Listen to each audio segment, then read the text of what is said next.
Hey Labiba, I make him understand মানে কি? আমি তাকে বুঝাই।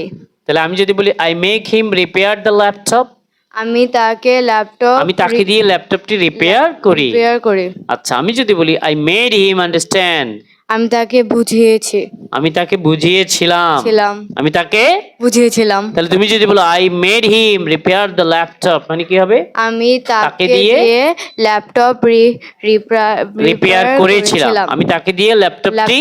ল্যাপটপটি রিপেয়ার করেছিলাম। আচ্ছা, আমি যদি বলি I make him, I will make him understand, আমি তাকে বুঝাবো। আমি তাকে বোঝাবো। আচ্ছা, আমি যদি বলি I will make him do the math, আমি তাকে দিয়ে অঙ্কটি করাবো। করাবো।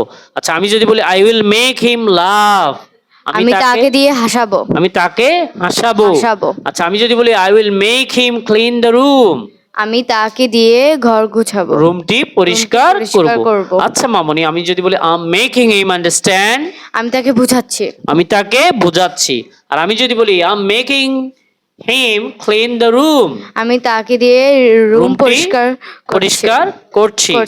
আচ্ছা, আমি যদি বলি I was making him understand, আমি তাকে বোঝাচ্ছিলাম, আমি তাকে দিয়ে বুঝাচ্ছিলাম। আর যদি আমি বলি I have made him understand, আমি তাকে বুঝিয়েছি, আমি তাকে বুঝিয়েছি। বলো আমি তাকে বুঝিয়েছি। আর আমি যদি বলি I need to make him understand, আমার তাকে বোঝানো লাগবে বা প্রয়োজন বা দরকার। Am I right? Yes.